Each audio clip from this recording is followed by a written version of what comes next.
Welcome back to my YouTube channel. అది ఒక మారుమూల గ్రామంలో ఊరి చివరన ఉన్న పాతకాలపు పెద్ద బంగ్లా. ఆ ఊరిలో ఆ ఇంటిని అందరూ పిచ్చి బాపిరాజుగారి ఇల్లు అని పిలిచేవారు. ఆయన చనిపోయి 10 ఏళ్లు దాటినా ఆ ఇంట్లో ఏదో అశాంతి, దెయ్యం ఉందనేది ఆ ఊరి జనం యొక్క నమ్మకం. రాహుల్ 25 ఏళ్ల యువకుడు. అతడు ఒక ఫ్రీలాన్స్ ఫోటోగ్రాఫర్. పాతబడ్డ ఇళ్లను తన కెమెరాలో బంధించడం అతనికి హాబీ. అలా ఒకరోజు సాయంత్రం ఎవరి అనుమతి తీసుకోకుండానే ఆ ఇంట్లోకి అడుగుపెట్టాడు. సంధ్యా సమయం. సూర్యుడు అస్తమిస్తున్నాడు. చీకటి మెల్లగా ఇంటిని కమ్ముకుంటోంది.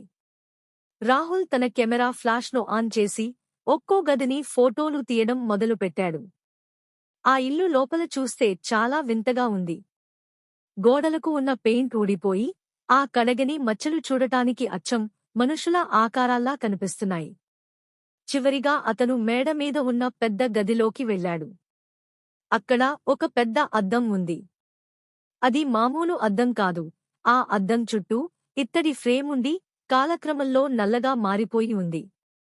రాహుల్ ఆ అద్దం ముందు నిలబడి తన ప్రతిబింబాన్ని చూసుకున్నాడు. కెమెరాలో ఆ అద్దం ముందు నిలబడిన తన సెల్ఫీని తీసుకున్నాడు.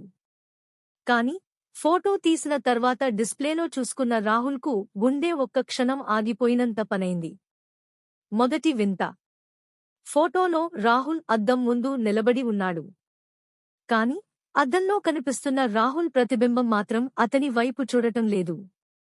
ఆ ప్రతిబింబం రాహుల్ వెనుక ఉన్న తలుపు వైపు భయంతో చూస్తోంది.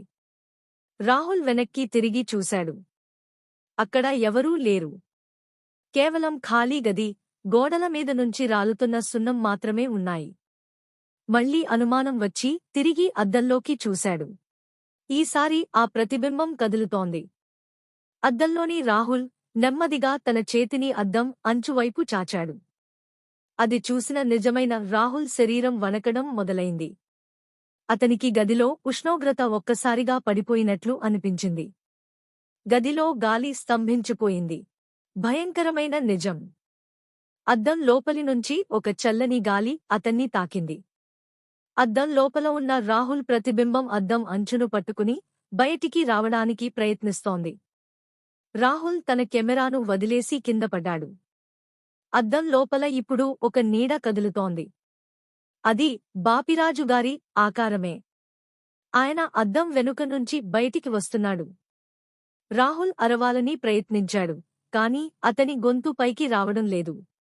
ఆ అద్దం లోపల ఉన్న ప్రపంచం నిజమైన ప్రపంచాన్ని మింగేయడానికి సిద్ధంగా ఉంది. బాపిరాజుగారి ఆత్మ రాహుల్ శరీరంలోకి ప్రవేశించడానికి అద్దం అంచున తన చేతులను ఉంచింది. రాహుల్ కళ్ల ముందు అన్నీ మసకబారిపోతున్నాయి. ముగింపు.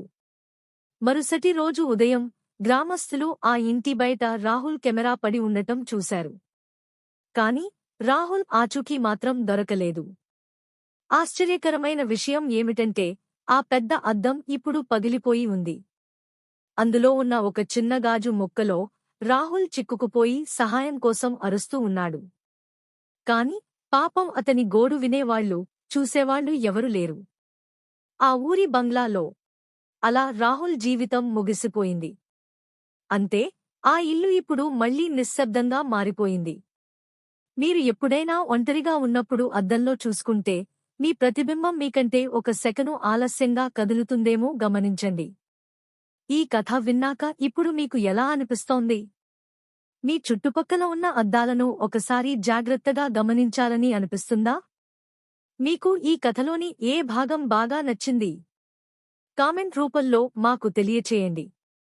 ఇలాంటి మరిన్ని కథలు వినాలంటే నా ఛానల్ని సబ్స్క్రైబ్ చేయండి. మీరు చేసే చిన్న లైక్ మాకు ఇలాంటి మరిన్ని వీడియోస్ చేయాలనే ఉత్సాహం ఇస్తుంది. సెలవు.